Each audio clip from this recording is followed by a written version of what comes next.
I'm Matt Cashion, and today we are on a grass lake, and I'm with the Grass King, Jamie Hartman, and we were just running down the lake, and you saw this patch of grass that you liked. Tell us what made you set the boat down here.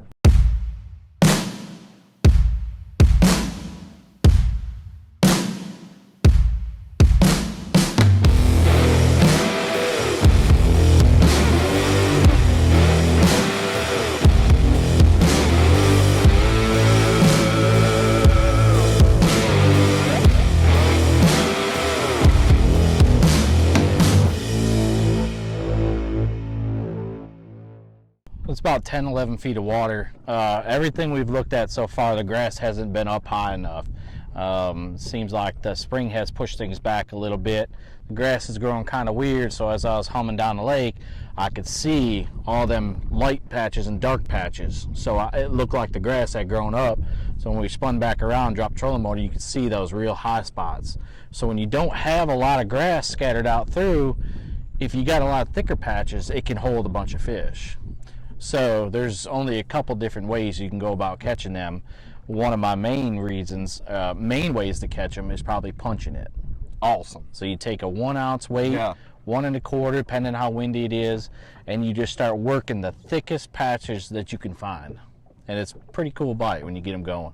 So we got the Icon flipping series, right? We're taking it, and tell us about the setup. What are you going to rig it with here? So we got the 7.6 heavy action Icon, and we put 50-pound braid on it. We're going to run that down to no leader, straight to it with a 1 ounce weight, a 4-aught owner jungle hook, and we're going to peg that weight for sure so it stays in contact, so it'll punch all the way down through to the bottom.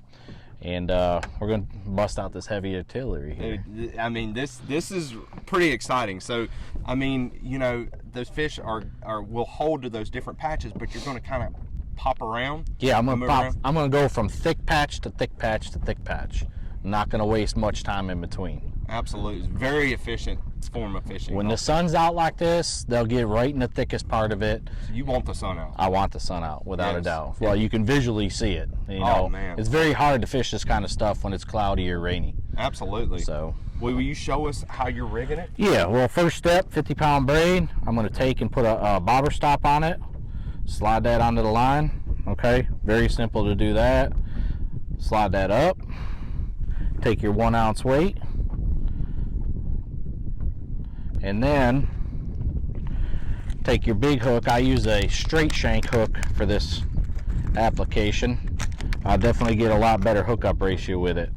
So straight shank, 4-aught, owner jungle hook, one of the best flipping hooks I found by far. So, and I'm going to snell this. So I'm going to come in through the front. You come in from the front. Okay. Yep. All right. Pull it through, make a loop in the line. The loop goes onto the top of the shank, okay? Got it. And basically you've got that keeper right there. So the line that you're twisting around it now goes around the line, you put down the shank, but just keep above the keeper. All of it goes above the keeper. Okay, so twist above. 1, 2, 3. Oh, hang on, this wind is getting me. I want to stay above the keeper.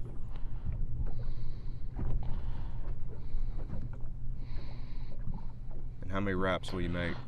5 wraps with 50-pound and 65. So what I've done when I put it down the shank of the hook, I've got that loop right there. Yep. So now this will go through the loop, and you're just basically pulling that tight, keeping it off of that weed guard or that keeper.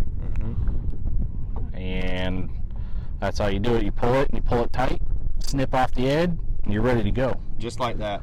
Now, why do you absolutely want to peg?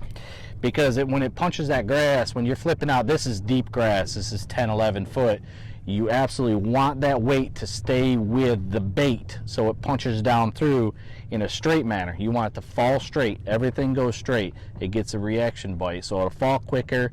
If you were to flip out and tighten your line and have a pendulum, you wouldn't hardly ever get bit, because what it does is it pulls that bait into the side of the grass. It won't allow it to fall. You want a vertical fall, and you want it to fall fast. Now, what about boat control? How far off are you staying from these patches? Depending on how clear the water is and how deep the water is. When it's 10, 11 foot, you can get up on them pretty good. You know, you want to always stay back as far as you can, but you got to stay efficient at the same time. So you don't want a bow in your line when you pitch if it's windy. This is breezy. This is about perfect. The calmer, the better. Okay. All right, great. So, all right, let's rig on a soft plastic and go to it. let's do it.